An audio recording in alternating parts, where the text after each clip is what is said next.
Gracias, Víctor, por estar con nosotros. Muy buen día. Eduardo, muy agradecido con la invitación. Al contrario, los agradecidos somos nosotros. Eh, ¿Te sorprendió a ti la recaptura de Carlos Quintero?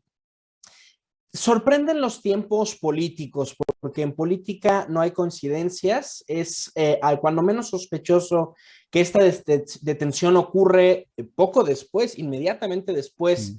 de la visita del presidente mexicano a los Estados Unidos, sobre todo por el antagonismo que ha habido específicamente con la DEA después del arresto y la acusación en los Estados Unidos contra el general Cienfuegos Cepeda.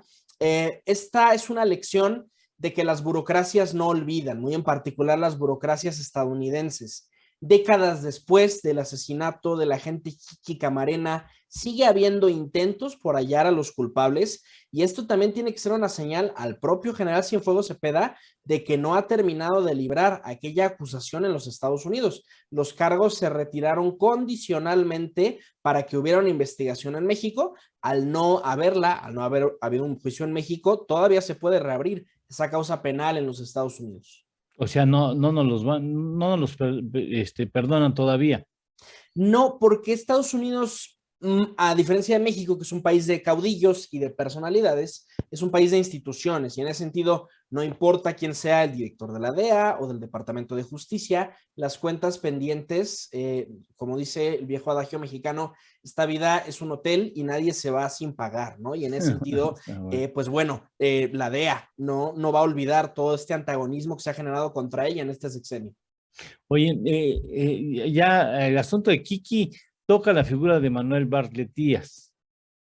Sí, digamos, el gobierno estadounidense ha tratado de ser modesto en decir solo queremos interrogarlo, pero llama la atención que Manuel Bartlett no se ha animado a salir al extranjero últimamente, y eso tiene que ver con pues el mismo riesgo que en su momento asumió el general Cienfuegos. El problema de salir de México es que en cualquier momento el gobierno estadounidense puede solicitar una ficha roja de Interpol, puede solicitar una extradición, y pues en ese sentido estos personajes han optado por quedarse en México, pero el mensaje de la DEA con esta captura es que ni siquiera en México pueden escapar a la acción de la justicia.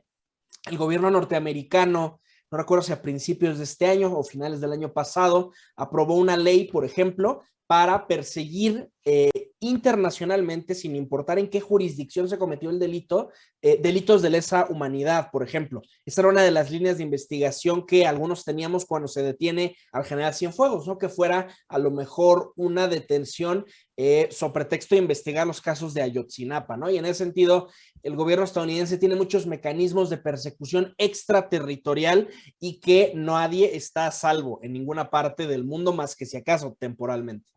Esto lamentablemente no se puede confirmar, no al menos al momento, pero ¿tú crees que el nombre de Rafael Caro Quintero se puso en la mesa en las reuniones privadas que habrá tenido el presidente Andrés Manuel López Obrador en Estados Unidos?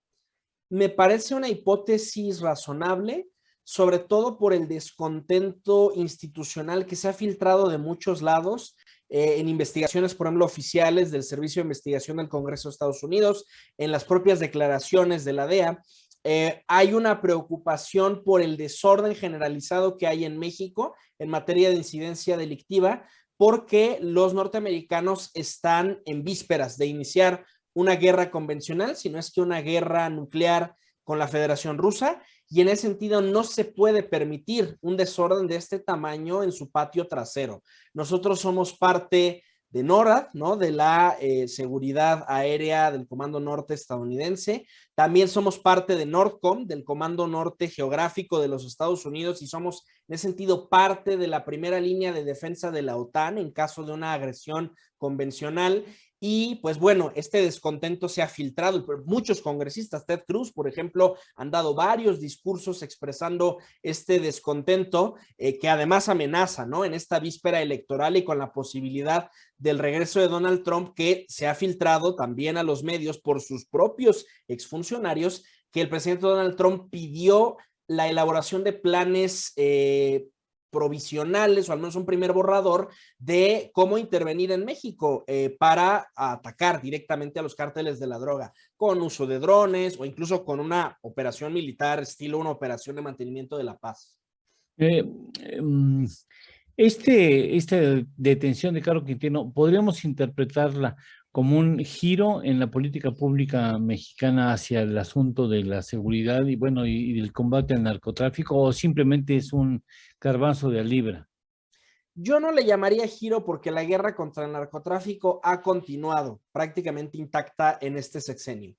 Todavía se ha privilegiado la detención de capos, pongo como ejemplo al Marro, como pues, gesto de buena fe a la opinión pública, como una forma de presumir que la estrategia está funcionando, pero a los ejemplos me remito, ¿no? Veamos Guanajuato, si ya está pacificado tras la detención del Marro.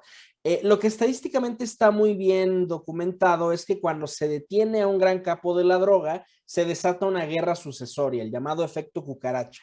Y por eso hay que tomar a veces con un grano de sal la inteligencia que nos proveen nuestros vecinos norteamericanos. Suele ser muy confiable, ¿no? Tan es así que incluso la DEA publicaba proceso en más de 13 ocasiones, ya tenía Sí. localizado a Caro Quintero y bueno, habrá que investigar por qué el gobierno mexicano no había accionado esta operación. Pero claro, también los norteamericanos proveen esta información porque saben que la violencia se va a quedar en México, no va a haber un efecto cucaracha en los Estados Unidos, sino que esos homicidios, esa lucha sucesoria se va a quedar aquí. ¿Qué es lo que estaba de trasfondo con la detención de Caro Quintero? En Sonora había una lucha entre dos grupos criminales, los Trinis y los Salazares, digamos, escisiones del cártel de Sinaloa. Y pues bueno, al hacer esta detención hay un decantamiento del gobierno mexicano, aunque sea tácito, por la facción del cártel que queda en manos de los Chapitos. Claro, esto todavía revela más sospecha de la liberación de Ovidio Guzmán en el famoso Culiacanazo. Y pues bueno, ya hay incluso pues investigadores, periodistas, académicos que están señalando que el comportamiento del presidente López Obrador hacia los Chapitos es cuando menos sospechoso. Oye, ¿la extradición será rápida? ¿Se va a dar o crees que va a haber complicaciones? Yo he leído dos vertientes, una que afirma que este asunto sale rapidísimo y otra que es, en términos de ley, extradición sobre la base de un delito del que ya cumplió sanción, pues ya impediría el proceso de extradición que evidentemente la Unión Americana desea.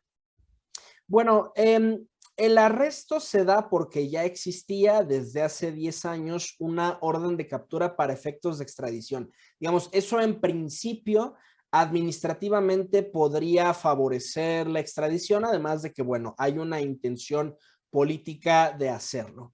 Sin embargo, el sistema jurídico mexicano es garantista y en ese sentido, Caro Quintero podría ampararse, podría presentar una serie de recursos y estrategias legales que cuando menos van a dilatar este proceso. Y bueno, al final eso también es parte de lo que impacienta a los norteamericanos, como en los Estados Unidos, si el caso Cienfuegos se hubiera juzgado allá, hubiera acabado muy probablemente con una sentencia condenatoria por la sencilla razón de que el estándar probatorio es menor allá y hay menos garantías, porque además es una tradición jurídica distinta, ellos son de derecho anglosajón, nosotros somos de derecho romano, y también pues podría suscitarse algún otro incidente en el que Caro Quintero, utilizando sus derechos legales como mexicano, pudiera combatir este arresto. Y además tenemos el tema del helicóptero, ¿no? Que tampoco, pues bueno, queda como al menos sospechoso el que exactamente la aeronave en la cual viajaban los elementos de fuerzas especiales que acababan de detener a este personaje tenga este accidente, ¿no? Y además la tan inmediata declaración del secretario de Marina de que se trataba de un accidente, cuando en realidad estas investigaciones de accidentes aéreos Sí, pueden tomar meses, tardan. si no es que años. Sí, sí, sí, ese asunto, bueno, entrar en la suspicacia posiblemente sea inútil, pero dime, ¿mejora la relación entre México y Estados Unidos la recaptura de Caro? No, estamos viviendo el punto más bajo de las relaciones bilaterales en materia de seguridad, porque el presidente López Obrador ha desplegado toda una campaña diplomática tras la detención del general Cienfuegos para antagonizar con el gobierno estadounidense. Y hay varios síntomas de esta campaña. Número 1, tan pronto como regrese el general Cienfuegos a México, el presidente López Obrador envía al Congreso una reforma a la Ley de Seguridad Nacional, exprofeso para entorpecer el trabajo de la DEA en México. 2, la oferta constante que ha aparecido en varias conferencias matutinas de asilo a Julian Assange, uno de los hombres más buscados por la justicia de los Estados Unidos. 3, la búsqueda desde más o menos mediados de la pandemia de restablecer relaciones diplomáticas con Corea del Norte. Es decir, el gobierno mexicano ha desplegado todos sus recursos para sancionar, para dar el manotazo tras la detención de Cienfuegos Cepeda, porque al final es específicamente el ejército, ni siquiera la Armada de México, quien ha sido consentido presupuestalmente, quien es el pilar operativo e ideológico de la Cuarta Transformación, y en ese sentido, pues ha ejercido una venganza que ya está teniendo efectos en los Estados Unidos. El Congreso está muy insatisfecho, la DEA, el Departamento de Justicia están esperando su oportunidad de tener un segundo round con el gobierno mexicano, y habrá que ver qué futuro le depara al presidente López Obrador una vez que ya no tenga la inmunidad diplomática que ahora tiene como presidente mexicano. Para no regresar a esta parte última que mencionas, que trataré después, ¿el boleto de Julian Assange tiene sentido comprarlo?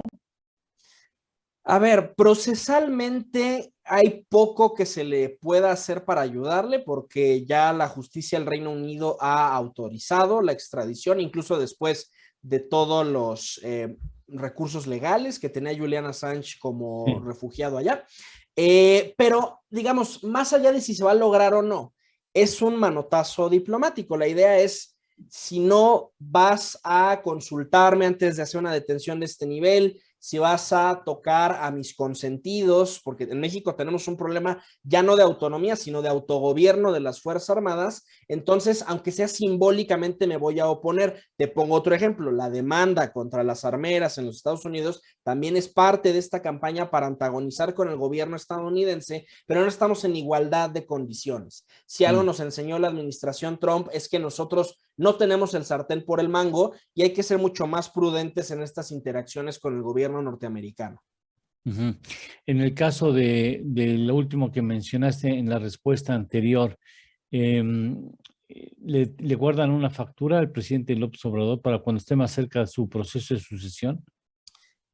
Si el caso Kiki Camarena tiene décadas y a la fecha la DEA no olvida y no perdona, no tengo razones para pensar que con la administración del presidente López Obrador va a ser diferente. Hasta ahorita los comunicados han sido modestos, ¿no? Por ejemplo, con Manuel Bartlett, pues se pide meramente un interrogatorio, ¿no? Esclarecer qué es lo que ocurrió, pero los norteamericanos no olvidan este tipo de incidentes, porque aunque cambie el presidente, las burocracias, sus inercias, sus valores perviven en el tiempo, porque son mucho más difíciles de transformar. Y pues bueno, al menos, y además, fíjate, ¿no? Cómo se siguen reforzando inercias del pasado. La DEA no se acercó con el ejército ni con su alter ego llamado Guardia Nacional para hacer esta detención. Se acercó específicamente frente a la Marina. El presidente Joe Biden emitió una orden ejecutiva para que los fondos de la iniciativa Mérida, que ahora le han cambiado el nombre, no puedan llegar a Guardia Nacional porque es parte de un proceso de militarización de la seguridad pública. Es decir, los propios norteamericanos siguen depositando su confianza en la Armada de México, se está fracturando la cooperación y el diálogo que se había construido en los últimos 15 años. Y yo insisto que a lo mejor ahorita Joe Biden podrá hacer un cálculo de que México no es tan urgente y centrarse en Ucrania, pero las burocracias y los agentes de aplicación del orden en los Estados Unidos no van a olvidar todo este antagonismo. Me gustaría reiterar la pregunta. Entonces, no esperemos que Caro Quintero sea la primera prueba de un giro en la política pública mexicana con respecto al combate a la delincuencia. Realmente no.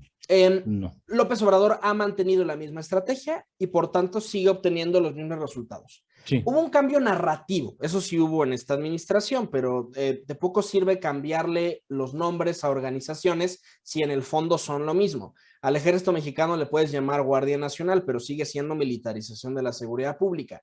Al Instituto de Enajenación de Bienes le puedes cambiar el nombre al instituto para devolverle al pueblo lo robado, pero sigue cumpliendo las mismas funciones administrativas. Y en ese sentido, pues bueno, ha sido a tole con el dedo el cambio de narrativa de esta administración. Víctor, pues seguiríamos platicando contigo mucho tiempo más, pero bueno, tenemos otros pendientes que atender en este espacio. Te agradezco de manera muy especial que hayas tenido la gentileza de enriquecer nuestro entendimiento de este proceso que es muy importante y espero que nos des el privilegio de poder regresar contigo en caso de que surjan más elementos que exijan de tu explicación y tu análisis, Víctor. Con muchísimo gusto, Eduardo. Mi Twitter, para quienes quieran seguir aprendiendo temas de seguridad, @ Arbitrus1805. Arbitrus 1805. Arbitrus 1805. Muchas gracias, Víctor. Esta es tu casa. Gracias. Muchas gracias, Eduardo. Hasta luego.